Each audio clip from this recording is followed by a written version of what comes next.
ओम नमः शिवाय। संतान सप्तमी। यह व्रत बहुत ही फलदायी माना जाता है। यह व्रत बच्चों की भलाई और लंबी उम्र के लिए किया जाता है। इस दिन माता पार्वती और शिव जी का पूजन करते हैं। आमतौर पर यह व्रत विवाहित महिलाएं संतान प्राप्ति के लिए रखती हैं और ऐसा माना जाता है इस व्रत को रखने से संतान से जुड़ी हुई सभी समस्याएं दूर होती हैं। तो आइए आपको सुनाते हैं संतान सप्तमी की व्रत कथा। एक समय की बात है, महाराज युधिष्ठिर ने भगवान श्री कृष्ण से कहा कि प्रभु, ऐसा कोई व्रत बताइए जिसके प्रभाव से संतान से जुड़ी सभी समस्याओं का निवारण हो जाए। यह सुनकर मुरलीधर ने कहा, मैं तुमको एक पौराणिक कथा सुनाता हूँ, तुम ध्यानपूर्वक सुनो। एक समय की बात है, लोमय ऋषि ब्रजराज की मथुरापुरी में वसुदेव देवकी के घर गए, जहाँ ऋषिराज का खूब सत्कार किया गया, जिससे वह प्रसन्न होकर उनको कथा सुनाने लगे। कथा के कहते लोमश ऋषि ने कहा कि हे देवकी, दुष्ट दुराचारी पापी कंस ने तुम्हारे कई पुत्र मार डाले हैं, जिसके कारण तुम्हारा मन अत्यंत दुखी है।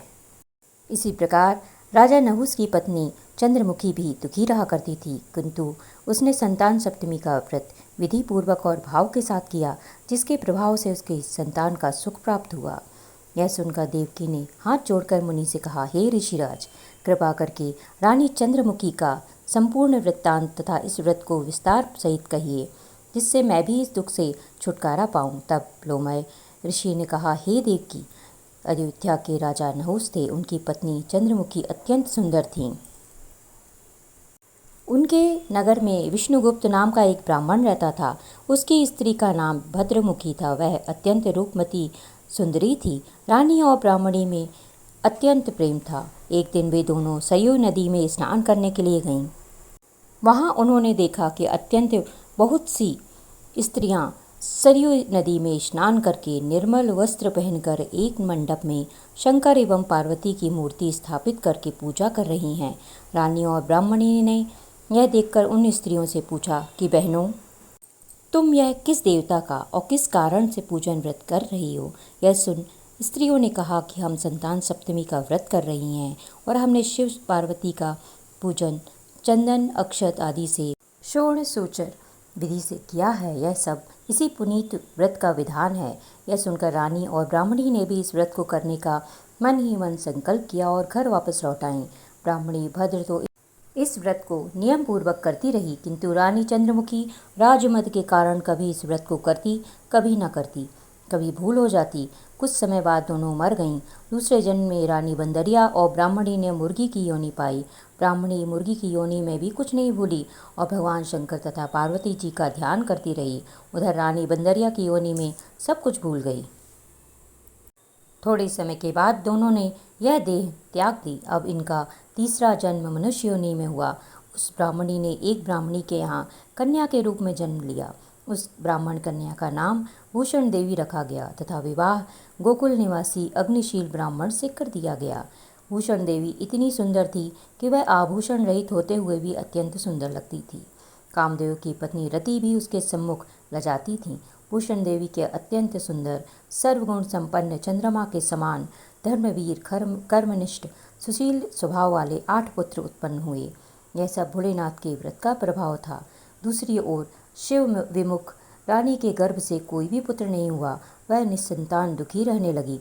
रानी और ब्राह्मणी में जो प्रीति पहले जन्म में थी, वह अब भी बनी रही। रानी जब वृद्ध अवस्था को प्राप्त होने लगी, तब उसके गूंगा, बहरा तथा बुद्धिहीन अल्प आयु वाला पुत्र हुआ। वह 9 वर्ष की आयु में इस क्षण भंगुर संसार को छोड़कर चला गया। अब तो रानी पुत्र शोक में अत्यंत दुखी होकर व्याकुल रहने लगी।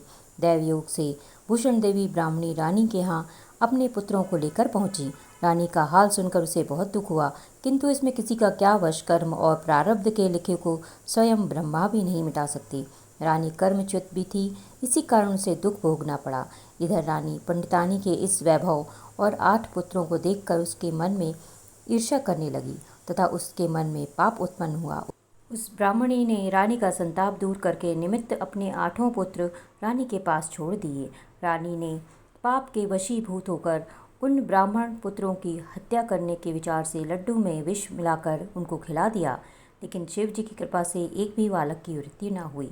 यह देखकर तो रानी अत्यंत ही आश्चर्यचकित हो गई और इस रहस्य का पता लगाने की मन में ठान ली। भगवान की पूजा से निवृत्त होकर जब भूषण देवी आई तो रानी ने उससे कहा कि मैंने तेरे पुत्रों को मारने के लिए इनको जहर मिलाकर लड्डू खिला दिया, किंतु इनमें से एक भी नहीं मरा। तूने कौन सा दान पुण्य व्रत किया है जिसके प्रभाव से तेरे यह पुत्र नहीं मरे और तू नित नए सुख भोग रही है? तेरा बड़ा सौभाग्य है। इनका भेद तू मुझसे निष्कपट होकर बता, मैं तेरी बड़ी ऋणी रहूंगी। रानी के ऐसे दीन वचन सुनकर भूषण ब्राह्मणी कहने लगी, सुनो, तुमको 3 जन्म का हाल कहती हूँ, सो ध्यानपूर्वक सुनना। पहले जन्म में तुम राजा नहुष की पत्नी थी। तुम्हारा नाम चंद्रमुखी था, मेरा नाम भद्रमुखी था और ब्राह्मण थी। जब हम अयोध्या में रहते थे, मेरी तुम्हारी बड़ी प्रीति थी। एक दिन तुम और हम दोनों सरयू नदी में स्नान करने गईं और दूसरी स्त्रियों को संतान सप्तमी का उपवास, शिव जी का पूजन अर्चन करते देखकर हमने इस व्रत को करने की प्रतिज्ञा की थी, किंतु तुम सब भूल गई और झूठ बोलने का दोष तुमको लगा, जिसे तुम आज भी भोग रही हो। मैंने इस व्रत को आचार विचार सहित नियम पूर्वक सदैव किया और आज भी करती हूँ। दूसरे जन्म में तुमने बंदरिया का जन्म लिया और मुझे योनि मिली मुर्गी की। भगवान शंकर की कृपा से इस व्रत के प्रभाव तथा भगवान को इस जन्म में भी ना भूली और निरंतर इस व्रत को करती रही। तुमने अपने बंदरिया के जन्म में भी भूल गई।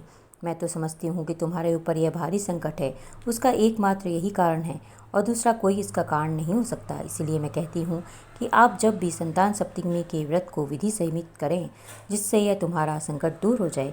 लौमश ऋषि ने कहा, देवकी, भूषण ब्राह्मणी के मुख से अपने पूर्व जन्म की कथा तथा संकल्प इत्यादि सुनकर रानी को पुरानी बातें याद आ गईं और पश्चाताप करने लगी तथा भूषण ब्राह्मणी के चरणों में पड़कर क्षमा याचना करने लगी और भगवान शंकर पार्वती जी की अपार महिमा के गीत गाने लगी। उस दिन से रानी ने नियमानुसार संतान सप्तमी का व्रत किया, जिसके प्रभाव से रानी को संतान सुख भी मिला तथा संपूर्ण सुख भोग कर रानी शिवलोक को गई। भगवान शंकर के व्रत का ऐसा प्रभाव है कि भ्रष्ट मनुष्य भी अपने पथ पर अग्रसर हो जाता है। लोमश ऋषि ने कहा कि देवकी, मैं तुमसे भी कहता हूँ कि तुम भी इस व्रत को करने का संकल्प अपने मन में करो तो तुमको भी संतान सुख मिलेगा। इतनी कथा के सुनकर देवकी हाथ जोड़कर लोमश ऋषि से पूछने लगी कि हे ऋषिराज, मैं इस पुनीत उपवास को अवश्य करूँगी, कृपया इसकी पूजा विधि नियम आदि विस्तार से समझाइए। यह सुनकर ऋषि बोले, हे देवकी, यह पुनीत उपवास भादो महीने में शुक्ल पक्ष की सप्तमी के दिन किया जाता है।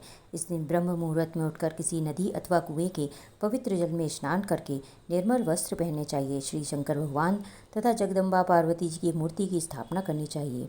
इन प्रतिमाओं के सम्मुख सोने चांदी के तारों का अथवा रेशम का एक गंडा बनवाएं। उस गंडे में 7 गांठें लगानी चाहिए। इस गंडे को धूप दीप अष्टगंध से पूजा करके अपने में बांधें और भगवान शंकर से अपनी कामना सफल होने की प्रार्थना करें। इसके बाद 7 पुआ बनाकर भगवान का भोग लगाएं और साथ ही पुत्र एवं यथाशक्ति सोने अथवा चांदी की अंगूठी बनवाकर इन सबको एक तांबे के पात्र में रखकर उनका षोडशोपचार विधि से पूजन करके किसी सदाचारी धर्मनिष्ठ सत्पात्र ब्राह्मण को दान दें। इसके पश्चात 7 पुआ स्वयं प्रसाद के रूप में ग्रहण करें। इस प्रकार इस व्रत का पारायण करना चाहिए। हे देवकी, इस व्रत को इस प्रकार नियम पूर्वक करने से समस्त पाप नष्ट हो जाते हैं और भाग्यशाली संतान उत्पन्न होती है। मैंने तुम्हें संतान सप्तमी का संपूर्ण व्रत बता दिया है। अब तुम इसको विधि पूर्वक करो, जिससे तुमको उत्तम संतान प्राप्त होगी। लोमश ऋषि इस प्रकार हमारी माता को शिक्षा देकर चले गए। ऋषि की कथा अनुसार हमारी माता देवकी ने इस व्रत को नियमानुसार किया, जिसके प्रभाव से हम उत्पन्न हुए। यह व्रत विशेष रूप से स्त्रियों के लिए कल्याणकारी है, परंतु पुरुषों को भी समान रूप से कल्याणदायक है। संतान सुख देखने वाला, पापों का नाश करने वाला यह व्रत उत्तम है, जिसे स्वयं भी करें और दूसरों से भी कराएं। ओम नमः शिवाय।